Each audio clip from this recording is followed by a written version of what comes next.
The story begins in Antarctica, where a rescue team is searching through the forest around the surrounding area of the asylum. They are in search of one of their missing members, and after a while they find a survivor who seems to be asleep in the forest. They carefully approach the survivor, but soon they realize that he has been infected by the Randolph syndrome. This condition causes the person to turn into a deadly monster, and that is exactly what happens with the survivor. The survivor loses control and in his monster form attacks the team. Elsewhere in Australia, we are introduced to the research city Southern Cross, a special organization in charge of special agents called sleepers. There, Daniel Kai has applied to become a sleeper, and his wish is to someday become a hero and save people. Daniel manages to get into the program and is sent to the Arctic Front base that is located at the asylum. There, he meets Commander Kruger, Chief Salvi, and Commander Vera Rustamova. All of them decide to approve Daniel's application, and he is officially assigned to be part of Platoon 11. The team is composed of several sleepers, all of them with different skills. Daniel gets to know his fellow comrades Sumair, Rika, and Larry. The squad are assigned their first mission, and they are joined by a sleeper called Leslie Blanc.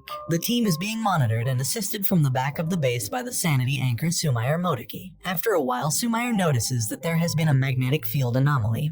And then suddenly a Scard shows up. Scard are a type of giant animal that is similar to those that live in the normal world, but these animals have been mutated by a mysterious substance in the asylum. The sleepers all prepare and attack the animal with their advanced weaponry, but Daniel freezes up. This is his first time on the field and he got scared. Later on, the team is called to assist another team that is being attacked. When they arrive, they realize that the monster attacking the team is its former member. At that moment, Daniel finds his courage, and together with Leslie, they manage to kill the monster. The sleeper Platoon 11 are still out on patrol, and suddenly they are attacked by another scarred beast. This beast comes from below the sand. From back in the base, Sumair manages to calculate from where the monster will jump next. With this information, Daniel knows where to shoot, but his skill with the rifle aren't that good and he misses most of his shots.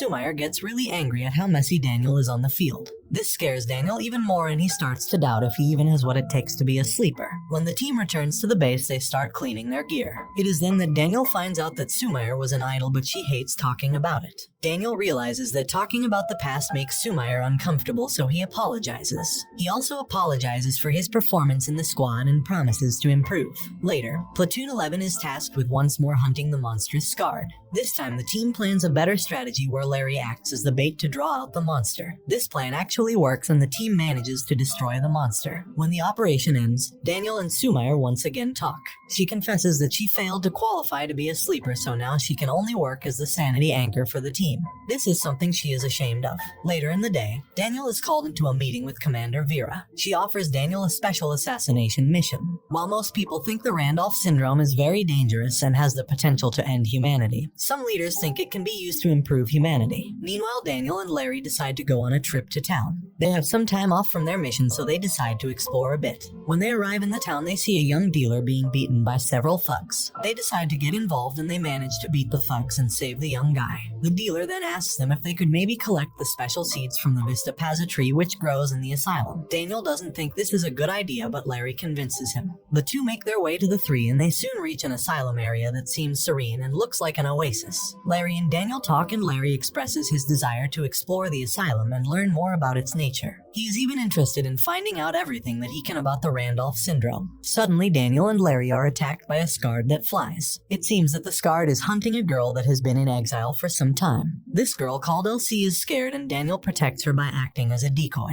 The monstrous Scard goes after Daniel and corns both him and Larry. The small girl manages to escape. Larry and Daniel are trapped, but just before the Scard kills them, Platoon 11 and Leslie arrive. They come just in time and manage to successfully rescue Daniel and Larry. The team returns back to base, where Larry and Daniel are shamed for going out of base and into dangerous territory. Daniel feels guilty about the entire experience, and he decides that he will take the assassination mission. He goes to Commander Vera, and it is revealed that his target is Elsie, the exile girl he just saved. Sleeper Platoon 11 is on their way to a new mission at the asylum. Their mission gets interrupted when they encounter an exile. Leslie fights off the attacker with precise and fast sword skills. The battle is won, but Leslie is angry at the rest of the squad for not helping out more. As they move forward with their mission, the squad members start wondering about Leslie's past. After their return back to base, they even manage to find old photos of Vera and Leslie. Daniel meets up with Leslie and the two of them plan to go have a drink together. Their plans are ruined when Daniel is attacked by 3 different cultist exiles. Leslie tries to save Daniel, but an old partner appears. An associate from the past called Hayden confronts Leslie. Daniel tries to escape the situation but is then attacked by Nadia, a young crazy girl with 2 ferocious animals. Somehow Daniel manages to avoid being injured and escapes. He later returns to help Leslie and finds that they have been shot and injured.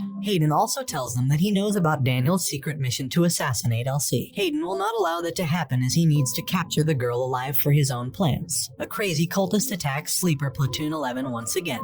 Before the team is even able to fire a shot at the cultist, Daniel already shoots and destroys it. He has become much better with his aim and he is also more calm during combat. Hayden retreats and goes to his master to tell him the news. Hayden is badly beaten as he has failed to capture Daniel and was also holding back against Leslie, who was his lover in the past. His superior then orders Hayden to find and capture LC by any means necessary, and that another failure will cost him his life. Elsewhere, members of Platoon 11 enjoy their free time and a new member joins the team, an elegant young girl called Rieka Kobato. The team runs into a problem when Rieka and Daniel don't seem to work together. The squad decides to organize a fun lunch and send Daniel and Rieka to go shopping together. They think this could be a good way for the two of them to connect more. While going to get food, Rieka and Daniel are attacked by Nadia and her wild animals. They are also attacked by a humanoid Scarred. At first, both Daniel and Rieka don't know how to work together and their enemies start to dominate them. They then decide to join forces and with their teamwork they manage to kill the monsters. Later on, the two connect even more when they discover that both of them love anime. Nicholas Kruger and Vera have a meeting, and there, the mission to kill LC is officially approved and begins preparations. Platoon 11 starts to prepare for the mission, but it is only Daniel and Leslie who know the true goal of the mission. The rest of the squad don't know the true target. In the land of the exiles, LC is celebrated as a child of God. There are many exiles there to join in the celebration. Before the mission fully begins, Vera and Leslie talk and Vera gives Leslie a silver necklace and a special ring for good luck. Platoon 11 led by Leslie moves closer to the exile village. The plan is to make LC approach a window and then Daniel will shoot her from a distance. This is their secret plan that they are coordinating with secret notes. Rieka, Larry, and Leslie dress up as servants and they begin the infiltration process into the exile village. The plan fails and Hayden realizes that they are pretending to be servants. Hayden defeats Larry and then attacks Leslie. Vera is informed that the mission is starting to crumble, but she doesn't allow for the team to retreat. Rieka's cover still intact allows her to make her way to LC, and she manages to lure her by a window. Daniel prepares his shot, but doesn't fire as he feels guilty. Instead, he manages to find Hayden and Leslie fighting, so he fires a shot at Hayden's arm. With this, Leslie is saved, but the mission has failed. Platoon 11 begins their retreat back to the base, but a giant spider robot follows them. Leslie tries to get the spider to stop chasing after the team. At the end, Leslie manages to destroy the spider and uses his flying machine to try to escape. Unfortunately, Hayden catches up to the group and using a sniper, he fires at the flying machine.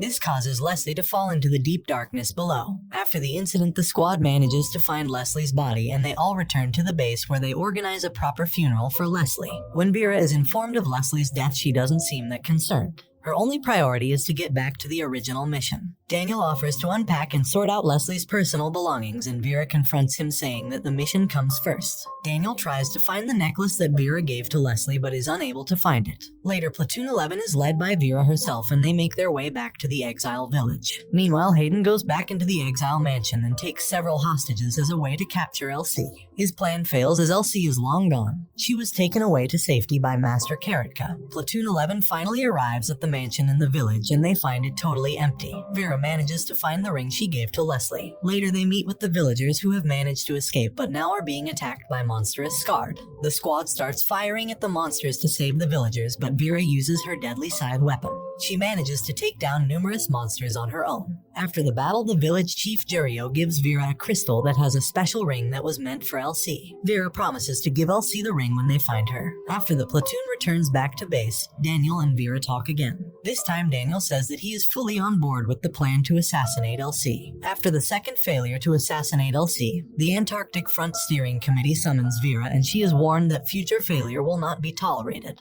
This whole plan is important to the survival of the organization and it falls on Vera to get things done. Elsewhere, there, Ron Blake and his team split up so that they can better protect Elsie and hide her from Hayden and his beasts. Daniel is met by Leslie's friend Waitress and she gives him a note with several numbers. Daniel later checks Leslie's photos and enters the numbers from that note. This unlocks a photo from a previous Platoon 11 mission. The location is unknown, so Daniel keeps investigating.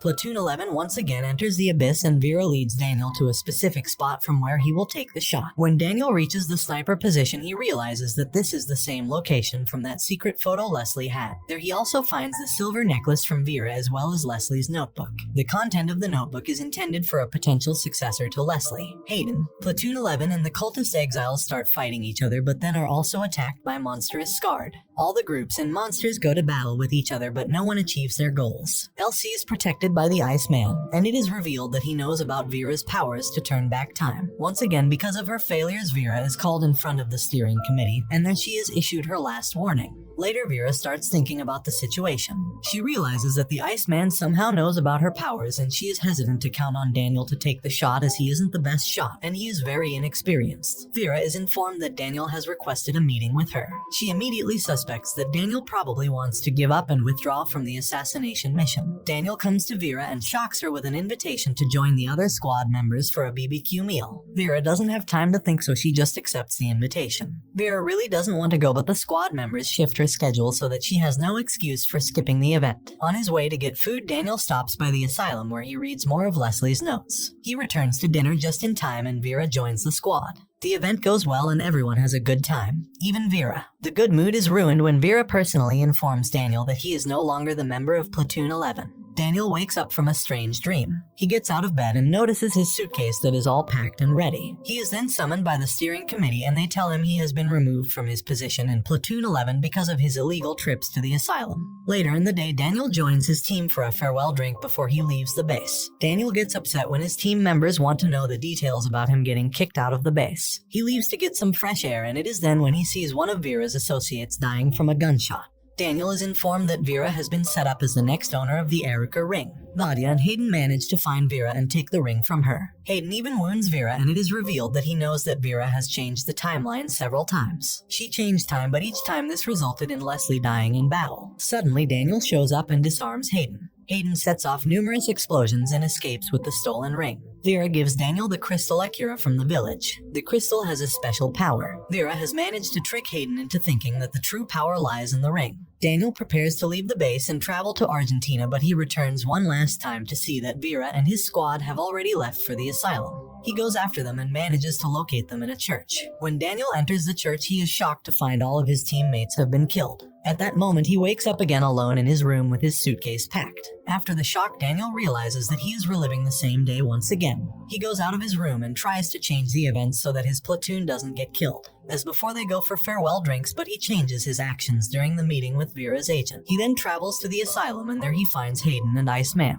He witnesses Reika and Larry fail to kill Elsie, which in turn makes Elsie transform into a giant Scarred that kills everyone. Daniel figures out that the Acura crystal that Vera gave him has special powers that allow him to repeat certain recent events. Daniel then figures out that Vera's obsession over killing Elsie is literally her attempting to kill her younger self and stop the apocalypse. Daniel experiences the total destruction of the Antarctic and the base being totally annihilated. He then once again wakes up in his room. Vera must have experienced these events so many times, and she is desperate to stop this cycle from starting over again. Daniel starts the day from the beginning, and this time he decides to do things differently. He finds his teammates and he tells him all about the Acura crystal and its powers. Together they all join forces and attack Nadia and Hayden. In the battle, Hayden decides to throw himself off a giant building. Daniel then finds Vera and confronts her about everything. He figured out that she is indeed a grown-up version of Elsie and that this whole time her goal was just to prevent anyone from gaining this dangerous power. Platoon 11 then goes after Iceman to stop him from merging with Elsie, and Vera also joins to help them. Iceman starts the process, but something goes wrong and he turns into a monstrous beast with tentacles. He then grabs Vera to prevent her from dying so that she can repeat the events. Daniel decides to break the crystal by any means necessary, so in a heroic effort he jumps at the beast and stabs it with the Acura crystal right in its chest. The crystal is destroyed, but unfortunately the beast stabs Daniel several times, killing him in the process. Elsie is released and Daniel fades away, his essence being transported into the crystal. Vera believes that he is not truly gone and one day he will return.